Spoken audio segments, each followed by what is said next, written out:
and the gas consumption from 1990 to 2014.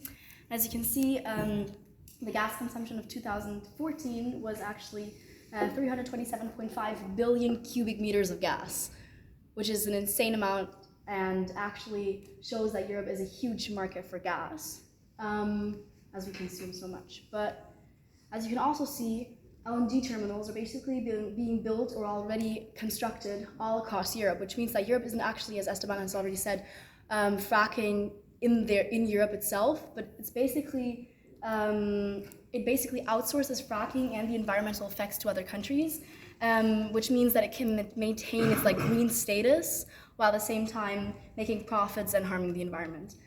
And the US has been pressuring Europe, especially Germany, to import fracking gas because they have a little bit of a problem. Because fracking gas is basically their geopolitical push to become independent from fossil fuels from the Middle East. And the US is basically the largest exporter of gas at the moment, but they have no market for it. No one really wants to buy it. And that has to do with the fact that fracking is not really profitable at the moment, because as Esteban said, getting it out of the earth costs so much energy that fracking gas is actually expensive, and as long as the oil prices stay low, fracking is not profitable. But the US subsidizes it anyways, because if they can basically get their gas onto the market, they can dominate the fossil fuel market. And as history has shown, the people who dominate the fossil fuel market kind of dominate world politics in a certain sense. And what they can basically do is they can destroy the market of oil-dependent countries like Iran and Russia, which are often their enemies. So it's like a geopolitical push of them to regain political power that they have been losing over the years. And the companies got really cheap loans from the Federal Reserve, which is like the central bank of the US, and they have a real problem because as the interest rates were really low. They were barely they were at zero. But as those interest rates increase, the fracking companies are not able to pay back those huge amounts of loans.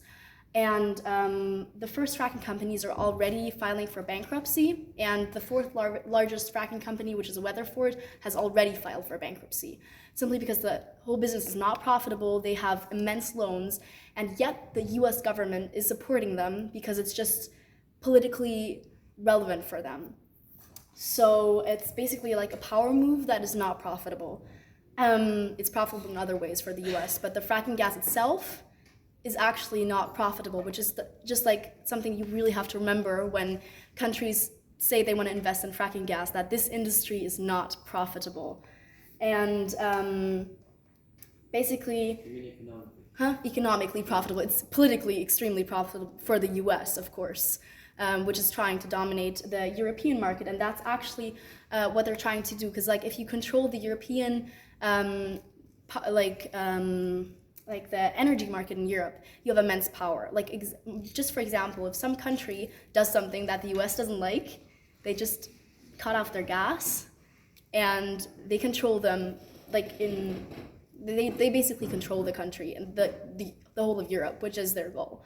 So there's this Cold War happening between Russia and the US, since they're both fighting to dominate the European market. Because Russia, remember, they have the pipeline to sell gas to Europe, and America is trying to get their fracking gas to Europe. And previously, that had not been that didn't make sense for Europe, especially for Germany. I'm going to concentrate on Germany for the next part of the presentation.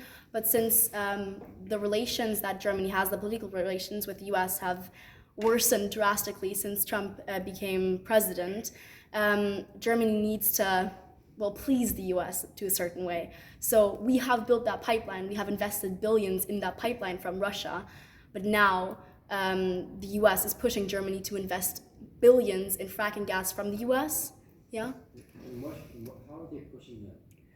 What is the advantage they are having to... Okay, so the US is a very politically powerful country. And if you're not friends with the US, you have bad chances on the political stage in the world. So basically, are there specific things that they said to be okay, if you do this, we will stop having your lines with Denmark or something like that? No, they don't do that. But the thing is, if you think of Germany in the last decades, Germany has always had very, very close ties.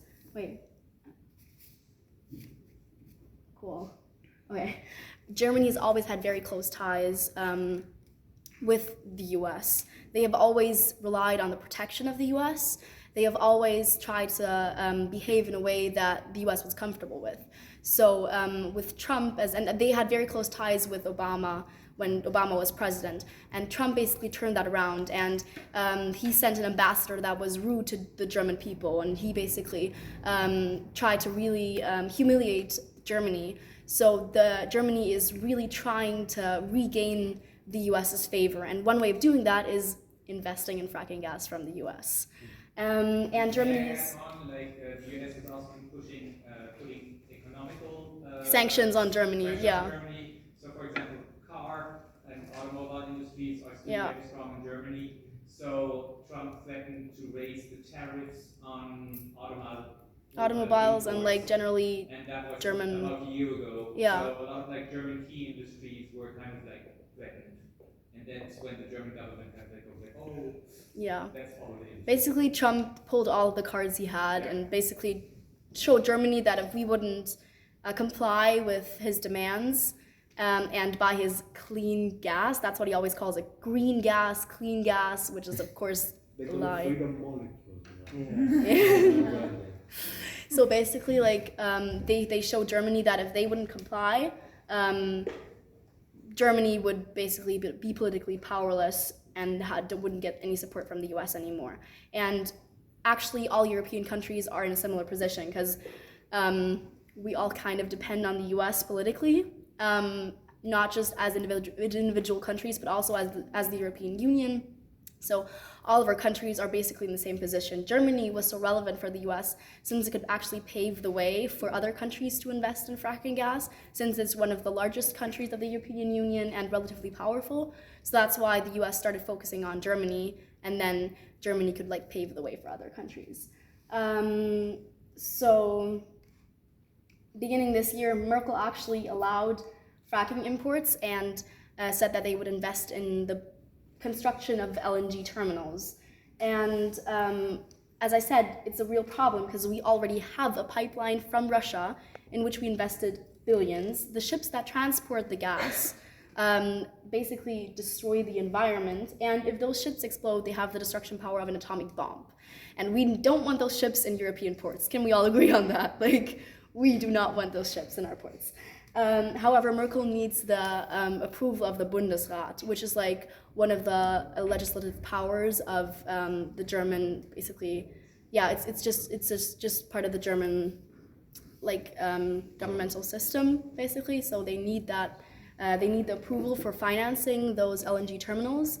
And that is actually when not Fridays for Future, but when people in Germany started campaigning against that decision, because they tried to convince the Bundesrat to not agree to Merkel's demands. And as you can see there, at the north of Germany, you can see those 3 LNG terminals. They're basically the planned terminals. So Germany is planning to build 3 LNG terminals to spend billions and then invest in fracking gas from the US. Yeah, and one's on the border.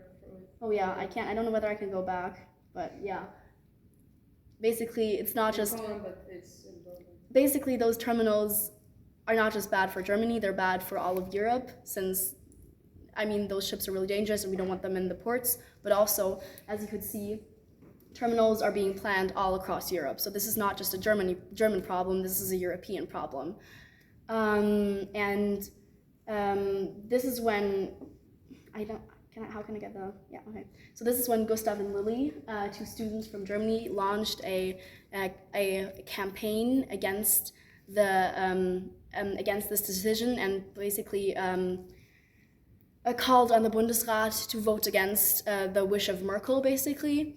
And they had to start very late, since like the press tried to. Basically, the government tried to keep it all a secret, and the press didn't really report it up, but somehow some people found out, and they had to start their campaign relatively late, and still they had over 100,000 signatures on it. So it was a pretty huge deal. And the thing was that most people of the environmental movement only found out like a week in advance, so a week before this decision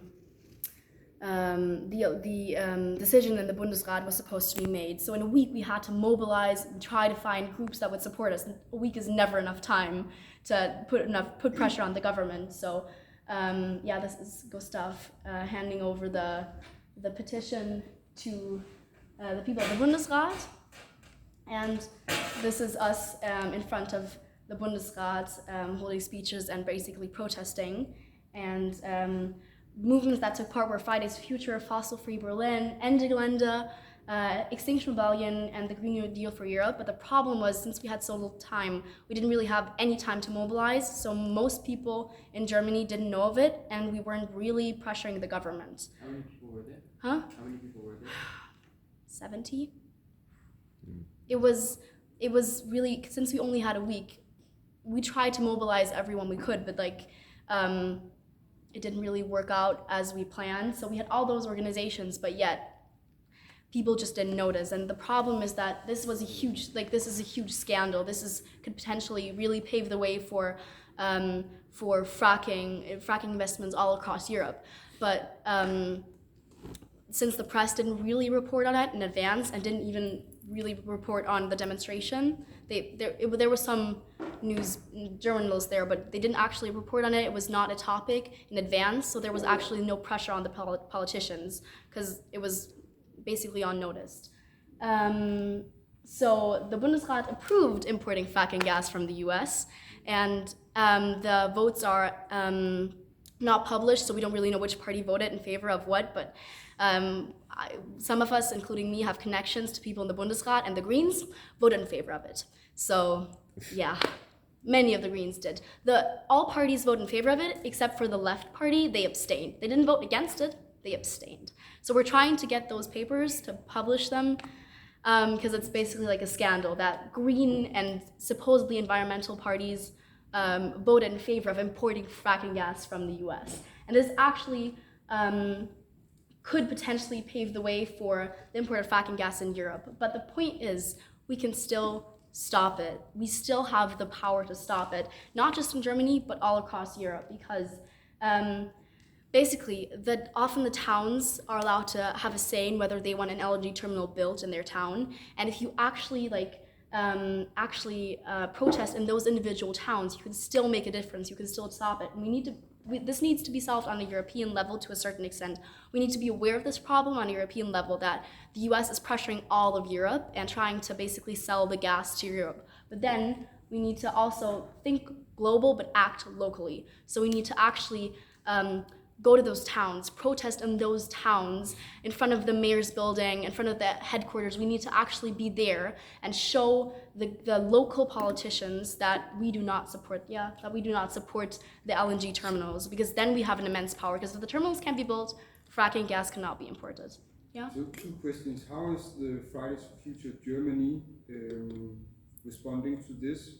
Number 1. And number 2, how is the local populations that you are talking about, how is their attitude right now? Okay, so yeah, unfortunately, the German Fridays for Future has not responded to it at all. We have to definitely work on that.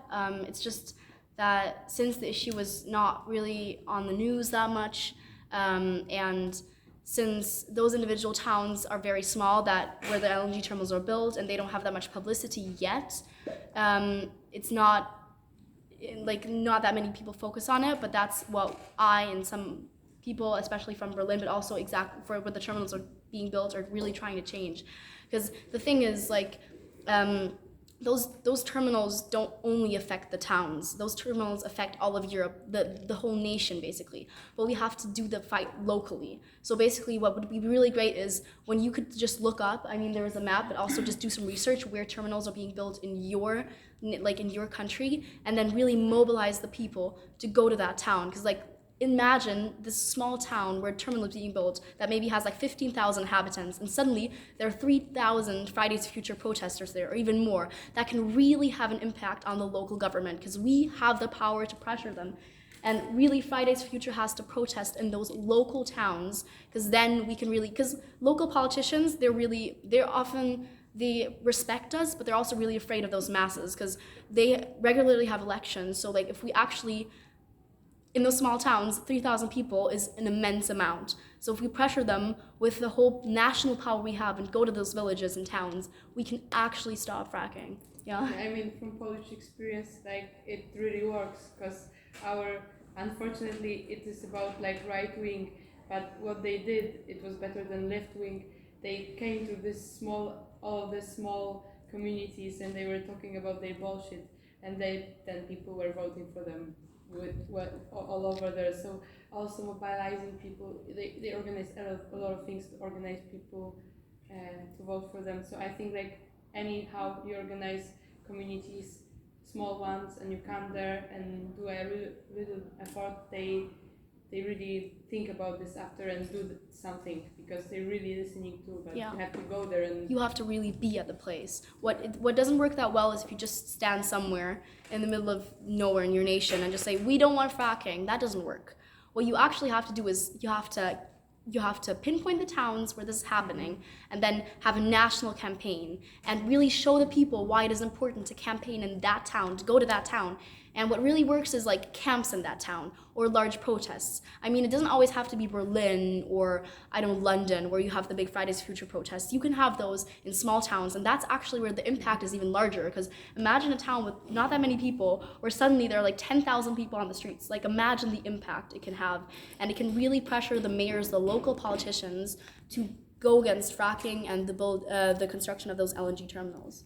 Yeah. So how much time do we have till the terminals are being built? It depends on every country. Like that leads me to my next slide.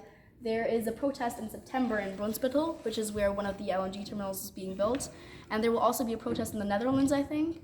In Sweden, which is the next slide. But also, What as about mentioned, Brunsbüttel is it also has a nuclear power plant, so it's insane that they're building it next to that. So it's not just that. I actually believe that this cannot be solved on a like national level. I believe that since we're here, united as European Fridays for Future activists, we need to actually fight those LNG terminals with our European power. So actually, going to Brunsbüttel, if you come from France, Poland, England, it doesn't matter. If you join the fight in those communities and if you join the protest there, that really makes a difference. So if we would stage a protest in every single one of those towns where LNG terminals are supposed to be built and then make them European protests and have European Fridays for Future activists actually come there, then we could show them that not only are local press and local people holding them accountable, not only national people are holding them accountable, but the European community, the European youth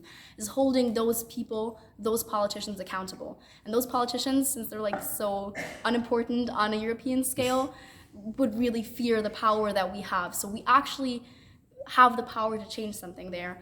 And so that is something we should really be working on, to actually get the European power we have and focus on those on those regions, pinpoint the problem, and then really stick our finger into the like wound, basically. Yeah. So it's really important that we all work together, united globally, but then act locally, united. Thank you. That's the one for Sweden. That's the one for Sweden, exactly. Some of us are gonna go and join them. They're fighting a terminal in Brunsbüttel in Gothenburg. Exactly, and if you want further info, go to the Gastivist site, like generally about fracking and the fight against it. Go to the Gastivist site, go to those other sites, look at the Brunsbüttel action or the Gothenburg action, and really inform yourself, because it's a really important topic. And again, if we were to stop the import, that doesn't only have an effect on how Europe deals with fossil fuels, but basically how the world deals with fossil fuels and fracking, since Europe is such a big market and would import fracking from all across the world, including the US and Argentina. Thank you. Are you from a specific organization? I am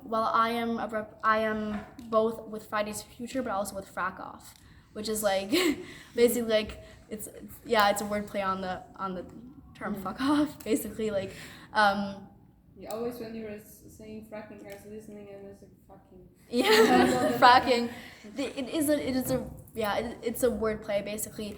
Frack off exists in many European countries, but it's not very established. I mean, I met people from frack off while I was in Great Britain, just randomly. I just saw someone with a frack off sign, and I was like, "Hey, you're with frack off too."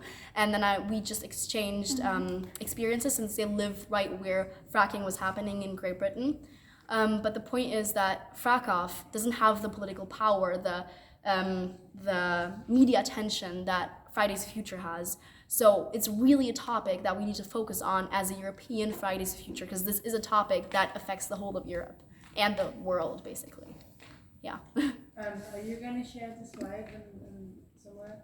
Which Yeah. one? The whole presentation? Yeah. We can send the link into the Smile WhatsApp chat, Maybe a you group, Send your a WhatsApp Telegram too, chat. so you can share with the WhatsApp, group. Telegram. Telegram chat. I'm just posting in the Smile chat a link to a new Telegram chat group, which is Fossil Free Future, Yeah, that's FFF, great. you know. Good. By the way, is there like any way to contact this frack off community? Like how do you get in touch, or maybe like FFF could somehow get in contact with them, and then like It will be really important to actually establish connections, yeah.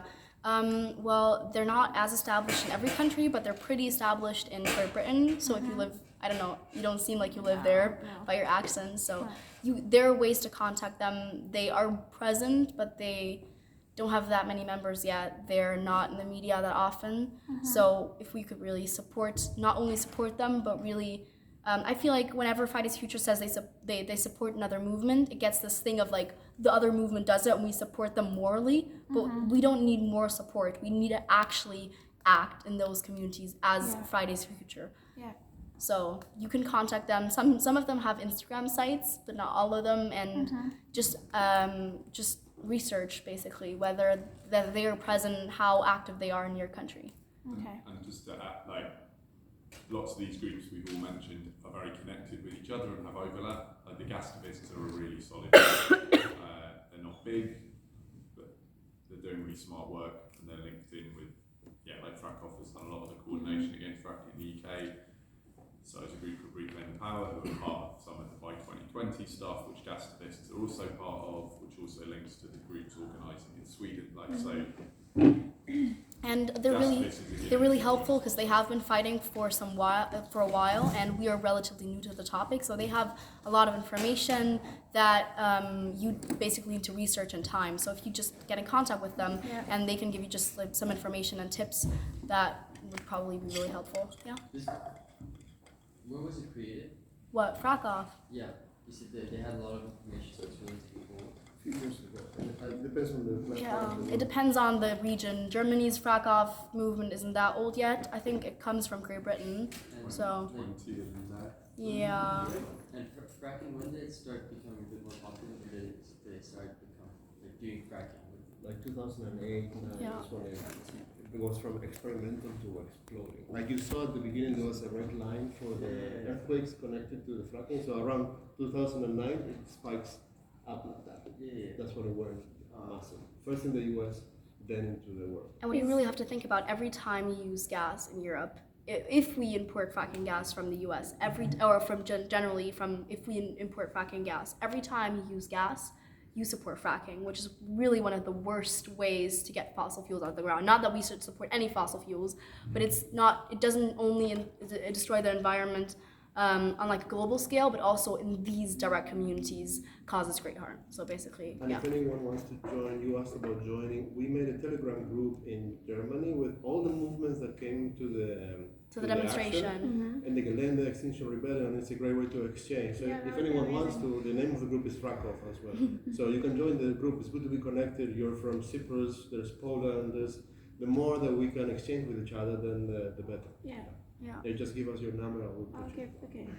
Do you know if Greenpeace is involved in any of this, or they're not? Not extremely. I mean, they're against fracking, they're against fossil fuels, but they are not at the protest. In Argentina, they collected 40,000 signatures, and that was helpful. And I know in another province of Vaca Muerta, they did some criminal case against the government for it, but that's how far they went. That's it. That's how, as far as I know. Yeah. Okay. We have to be at the group picture in 2 minutes. No, it will be at 1:30. I wanted to announce after they they changed posted on yeah. Telegram. Oh, Was So there everyone picture? probably will be like. Is there one from the like Complete Smile conference? Or? Yeah. Oh, So it will be 1:30. yeah. And just after lunch, I think. Now we arrive to the lunch. You can give me your numbers. I'll give you a paper. So whoever wants to be added to the. Thank